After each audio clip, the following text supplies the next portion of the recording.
అపకారికి ఉపకారం చేసే వారంగా ఉండాలి. మరి మన సంబంధ బాంధవ్యాల్లో మనం ఇతరులు మనల్ని ఏమైనా కష్టపెట్టినా, ఏం చేసినా కూడా మాయ వచ్చేసిందని అర్థం చేసుకోవాలి, గుర్తించాలి. వారి గురించి మనం కోపంతో గానీ, తిరిగి ప్రతీకార చర్యల్లో గానీ దిగకూడదు.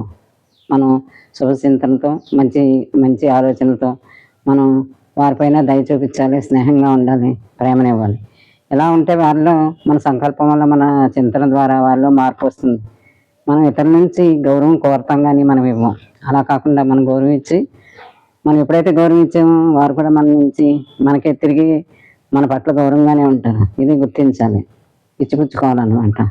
మన ఈ సాంగత్యాల్లో గానీ, ఈ పరిసర ప్రభావాల్లో కానీ మనం ఎవరికైనా మంచి సంకల్పం చేసిన వారిని మంచి మంచి మనసుతో 2 మంచి మాటలు మాట్లాడినా సరే వారేమీ మర్చిపోరు.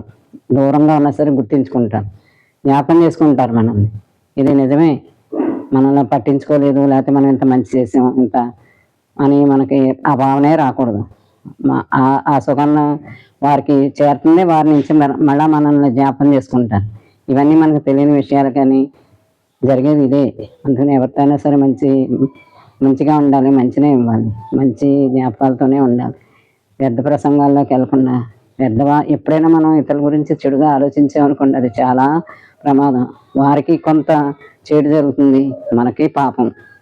ఊరికే ఎందుకు మనం చేసే పని కానీ, పనిలో కానీ, ఇంటి పనిలో కానీ మనం చేసుకోకుండా ఇతరుల మీద మనం చెడుగా కానీ అది ఎందుకు పాపం పోగేసుకోవాలి. అందుకని ఎప్పుడు కూడా పరమాత్మతో ఉంటూ మన పనిని తెలివి చేసుకుంటూ, మన పనులు చేసుకుంటూ మనం ఉన్నతికి మనం బాటలు వేసుకోవాలి కానీ పతనం వైపు వెళ్ళకూడదు.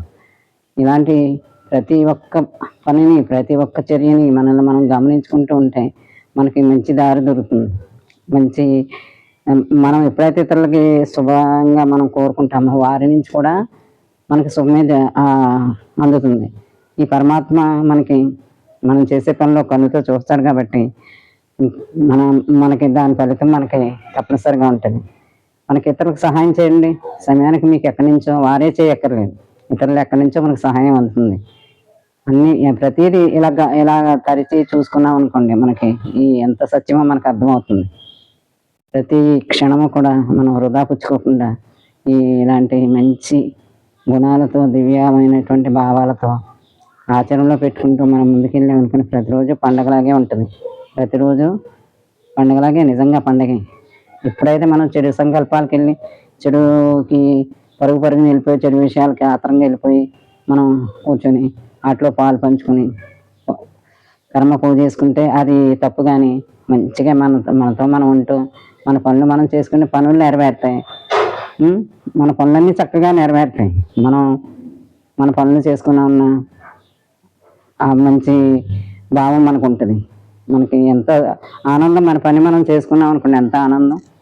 అలాగే మన కుటుంబ సభ్యులకి మంచి చెడ్డలు మనం చూసుకుంటూ మన బాట మనం సరి చూసుకునే ఆనందం అందరితో కూడా సత్సంకల్పాలతో, సత్సంగంతో, మంచి సత్సంగులతో మనం టైము గడుపుకుంటూ మంచి విషయాలు నేర్చుకుంటూ ప్రతి క్షణము నేర్చుకునే విధంగా ఉండాలి. ప్రతి క్షణము పరమాత్మ స్మృతిలో ఉంటే ప్రతిరోజు చక్కగా వెళ్ళిపోతుంది.